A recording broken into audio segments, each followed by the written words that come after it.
Hey everybody, this is Gary from LPI Physical Therapy, and today we're going to talk about knees over toes. Should you do it? Should you not do it? This concept of having your knee go over your toes when you're squatting, when you're lunging, when you're doing some exercises has been a big debate in the rehab space. Previous couple years and decades, no way, don't let your knee go over your toes. And recently in the past, 4 to 5 years, it's been, hey, this knee should go over the toes to allow us to be able to train and strengthen different parts of our leg. So today what I want to present to you is reasons why your knees should be able to go over your toes. So today we have Joe here, and we'll have Joe begin to demonstrate a couple of reasons why. So when we go knees over toes, what it really allows us to do is allows for this shin bone to move forward, and we're allowed to strengthen the quadriceps muscles in an eccentric weight-bearing position. What it also allows us to do is for us to biomechanically unlock the lower leg and foot and ankle to allow for us to prepare to generate force, say when we're running, jumping, or sprinting. What this also allows us to do, as long as Joe's maintaining proper foot pressures, is it allows for his shin bone to internally rotate, which will communicate and correspond down to the foot and ankle. And as that shin bone internally rotates, what we'll see here at the heel or the calcaneus bone is that it will turn outwards or evert. And as that heel bone everts, or that calcaneus everts, you'll see a controlled lowering of this arch here into some pronation. And with this pronation of the midfoot, we're allowing for the toes to be able to splay and the foot to be able to spread onto the ground.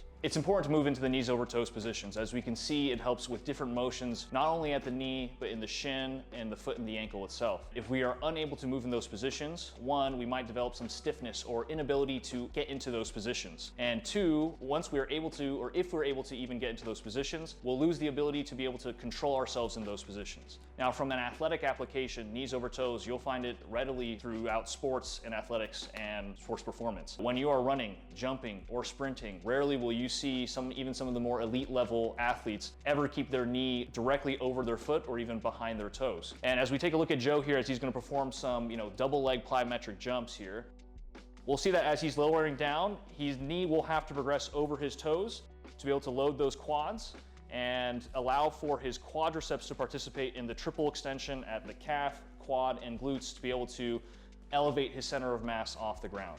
Again, if we are never able to get into the knees over toes position, we'll never be able to leverage our quads to be able to join in on this triple extension mechanism that is often coached in athletics, and you'll lose out on a key muscle group that allows you to produce power, plyometric capabilities, and speed. I want to present the other side of the argument why your knees maybe shouldn't go over your toes. Now, this is a widely known or widely believed kind of movement pattern that was taught a lot several decades ago, and of course we've explained why the benefits of having your knee go over your toe is so applicable to sports and athletics. In the same vein, having your knee stay directly over your foot is also a very key position that we need to be able to access, control, move in and move out of, and here's why. So we have Joe here again, and we're gonna have Joe demonstrate a kickstand deadlift. And really, when we are now not allowing his knee to progress over his toes, we see that the shin bone is not moving forward, and we really see that this knee is staying in one place. So how is he lowering his center of mass down? Essentially what Joe has to do is be able to eccentrically lengthen through his glutes, his hamstrings, and other muscles in his posterior chain to be able to allow his body to lower down without that knee going forward. So this is a great way for him to be able to train those posterior chain muscles. So what we see now here in this position is, instead of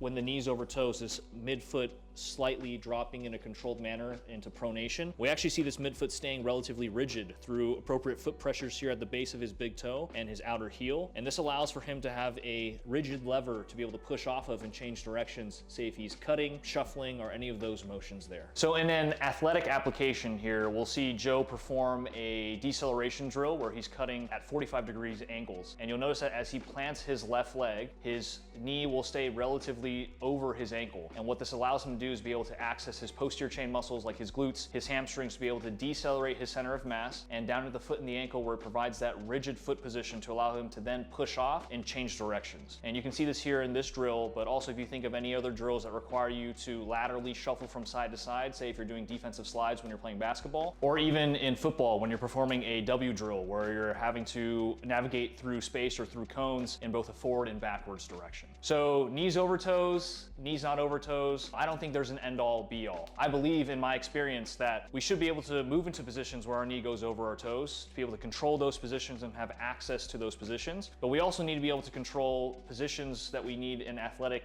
performance to not have our knees go over our toes. The ability to control and access both positions is what truly sets the best movers in athletics apart from those who are okay movers. So if you've ever been told to never let your knees go past your toes, or someone's really pushed you to squat with your knees going over toes all the time, tag them down below, and we'll see you next time.